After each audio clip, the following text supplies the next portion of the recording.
ఇలాంటి full comedy చేస్తున్నారు చంద్రబాబు నాయుడు గారు. అదేమంటే ఆయన కామెడీ అంటే ఒప్పుకోరు. ఆయన పత్రికలు ఉండగా మొట్టమొదటి రాత్రాలు హీరో అది.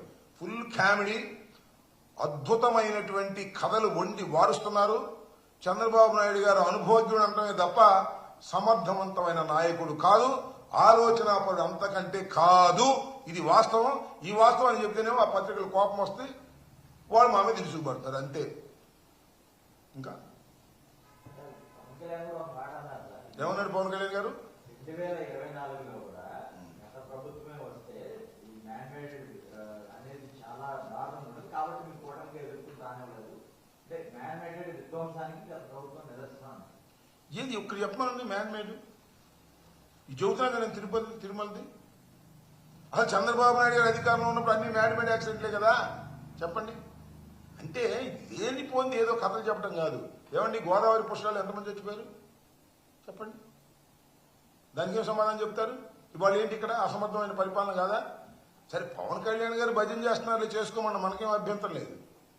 పవన్ కళ్యాణ్ గారు చంద్రబాబు నాయుడు గారు భజన చేసుకుంటున్నారు, శభాష్. వాళ్ళ అబ్బాయి భజన తగ్గించాడు, ఈయన పెంచాడు. వాళ్ళ అబ్బాయి సైలెంట్, ఈయన భజన పెంచాడు. భజన పెంచబట్టే మరి ఏదో ఇవాళ 1200 కోట్ల రూపాయలు ఏదో సినిమా పార్టర్కి ఇచ్చినట్టుగా ఉంది. భజన చేసుకుంటున్నాడు, చేసుకోమని మనకేమీ అభ్యంతరం లేదు. చంద్రబాబు నాయుడు గారికి భజన చేసే కార్యక్రమాన్ని పవన్ కళ్యాణ్ గారు ఎంచుకుంటే ఎవరికి అభ్యంతరం లేదు. కూటమిలో మీరు భాగస్వాములు. చంద్రబాబు నాయుడు గారు జీవితాంతం ఈ రాష్ట్రానికి ముఖ్యమంత్రిగా ఉండాలని కోరుకుంటున్నారు బహిరంగంగానే. మంచిది, మీరు కలిసికట్టుగానే ఉండండి, మాకు ఏ విధమైన అభ్యంతరం లేదు.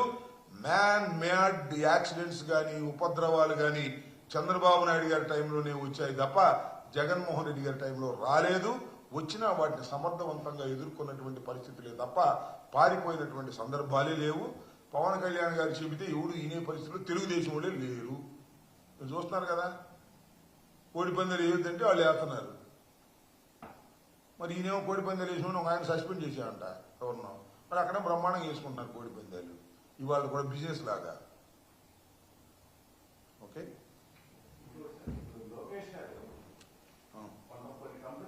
ఈసారి జగన్ రాకపోతే రాడని గ్యారంటీ ఇస్తే కంపెనీలు పెడతామని చెప్పి చెప్తున్నారు. పెట్టుబడులు తీసుకుని రావాలంటే అది బాండ్ పేపర్ మీద అడుగుతున్నారని చెప్పి.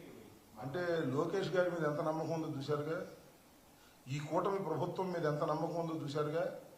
లోకేష్ గారు చెప్పాడు ఏమని, కొందరు పారిశ్రామికవేత్తలు, కొందరు కదా అందరూ కూడా, మళ్ళా మీరే ఉంటారని గ్యారంటీ ఇవ్వండి అప్పుడు వస్తా ఉంటున్నారు.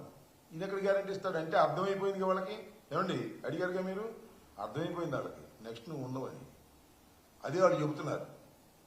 నెక్స్ట్ కూడా జగన్మోహన్ రెడ్డి రాడు అని గ్యారంటీ ఇవ్వమంటారంటే జగన్మోహన్ రెడ్డి గారు నెక్స్ట్ వచ్చేస్తున్నాడు అని తెలిపోయింది అనమాట.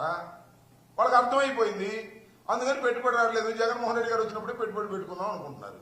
అది విషయం.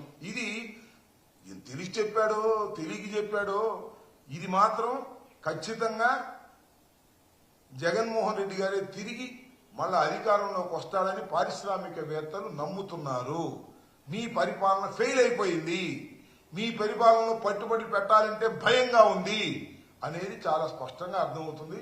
చంద్రబాబు నాయుడు గారు చెబుతున్నారు కదా, మళ్ళా మేము వస్తాం కూటమని, వచ్చేది లేదు పెట్టేది లేదు, నాలో దాగుదాం, జగన్ గారు వచ్చిన తర్వాతే పెట్టుబడి పెడదాం అని నిర్ణయానికి వచ్చినట్టుగా నాకు అర్థమైంది. మరి మరి లోకేష్ ఏమర్థమైందో నాకు తెలియలే.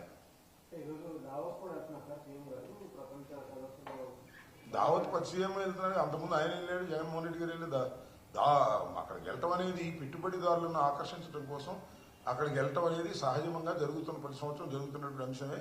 మరి కాశీ వెళ్ళి ఏం తీసుకొస్తారో చూద్దాం. అక్కడికి వెళ్ళి పెట్టుబడి ఏమైనా తీసుకొచ్చినప్పుడు చూద్దాం. ఊరినే ఆ మధ్యన ఎప్పుడు 2014-19 టైంలో చంద్రబాబు నాయుడు గారు ఎవరో అప్పడాల వల్ల కూడా కోట్లు వేయించి ఫోటోలు తీసి వచ్చేసి వైజాగ్లో చెప్పారు. అట్లాంటి సోది కబుర్లు చెప్పే ప్రయత్నం మళ్ళీ చేస్తారు. దావోస్ నుంచి వచ్చిన తర్వాత మళ్ళీ వాళ్ళు ఇచ్చే స్టేట్మెంట్ చూద్దాం, ఎన్ని వేల కోట్లు వచ్చేసినాయని చెప్తారు.